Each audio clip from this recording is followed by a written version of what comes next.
नमस्ते दोस्तों। हम सब अमीर बनने का सपना देखते हैं, राइट? ऑफ कोर्स, क्योंकि कोई भी गरीब बनकर दुखी जिंदगी नहीं जीना चाहता।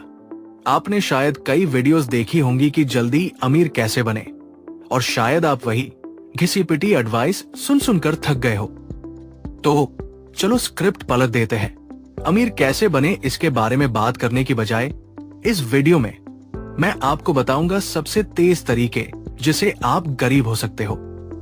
बट वेट, आप कहोगे कोई भी गरीब और कंगाल नहीं होना चाहता। ऑफ कोर्स, बट ये जानना भी बहुत जरूरी है कि कोई कैसे गरीब हो सकता है ताकि आप उससे बच सको। तो ये रहे 5 सबसे तेज तरीके जिससे आप गरीब और कंगाल हो सकते हो। नंबर 1, कुछ नया न सीखना। अगर आप ये वीडियो देख रहे हैं तो कॉन्ग्रेचुलेशंस, आपने अभी अभी गरीब होने का नंबर एक तरीका टाल दिया है। कुछ नया न सीखना का मतलब है कि आप दूसरी चीजों के बारे में सीखना नहीं चाहते, खासकर जब पैसे की बात आती है। न कोई फाइनेंशियल नॉलेज, न मनी मैनेजमेंट, न इन्वेस्टिंग, कुछ भी नहीं।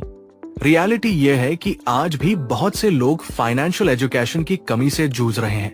अब फाइनेंशियल एजुकेशन का मतलब ये नहीं है कि आपको स्टॉक मार्केट या फाइनेंशियल इंस्टीट्यूशंस में काम करना सीखना है।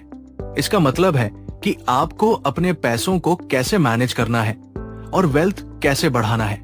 जब आपके पास अपने पैसों के लिए कोई प्लान नहीं होती, न कोई गोल्स, न बजटिंग, न सेविंग्स, तो आप फाइनेंशियली इलिटरेट हैं, और ये एक प्रॉब्लम है। कुछ लोग कह सकते हैं कि फाइनेंशियल एजुकेशन बकवास है और गरीब लोगों के लिए नहीं है। चलिए राकेश झुनझुनवाला के बारे में बात करते हैं, जिन्हें अक्सर भारत का वॉरेन बफेट कहा जाता है। उन्होंने 1985 में सिर्फ 5,000 रुपए के छोटे कैपिटल से शुरुआत की थी। उनके पास न तो कोई बड़ी पुश्तैनी दौलत थी और न ही कोई हाई पेइंग जॉब। फिर भी जब 2022 में उनका निधन हुआ तो उनकी कुल संपत्ति $5.8 बिलियन से ज्यादा एस्टिमेट की गई थी। National centre of financial education के अकॉर्डिंग इंडियन पॉपुलेशन का सिर्फ 27% ही फाइनेंशियली लिटरेट है, और इसीलिए फाइनेंशियल इलिटरेसी आज भी हमारे देश में एक बड़ी प्रॉब्लम है। नंबर 2, कमाई से ज्यादा खर्च करना। असल में ये सबसे आम और आसान तरीका है जल्दी गरीब बनने का। हम सब इन्फ्लुएंसर्स को लग्जरी कारें, महंगी घड़ियां और महंगी छुट्टियां फ्लेक्स करते हुए देखते हैं, जो एक लाविश लाइफस्टाइल जीने के लिए टेम्पटिंग होता है।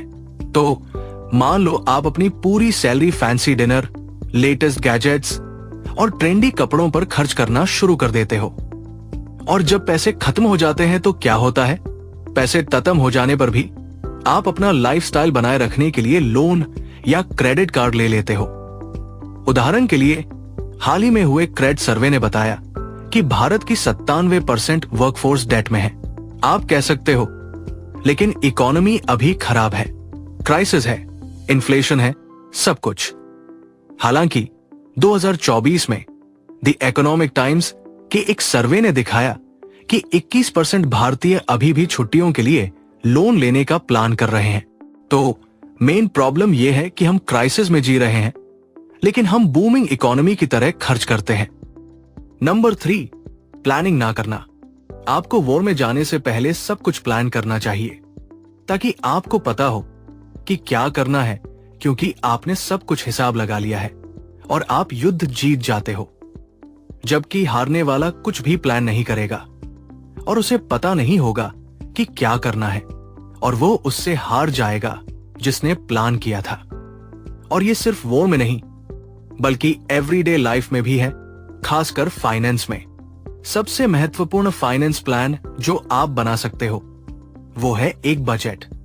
बजट एक प्लान है कि आप कितना पैसा खर्च करोगे, जैसे फूड के लिए कितना, ट्रांसपोर्टेशन, यूटिलिटीज, एंटरटेनमेंट, रेंट और भी बहुत कुछ, ताकि आप बाकी पैसे को सेव और इन्वेस्ट कर सको। ऐसा करने से आपकी लाइफ आसान हो सकती है। अगर आप चाहते हो कि मैं ऐसे और वीडियोस बनाऊं तो प्लीज फिनलिफाई को लाइक और सब्सक्राइब करें।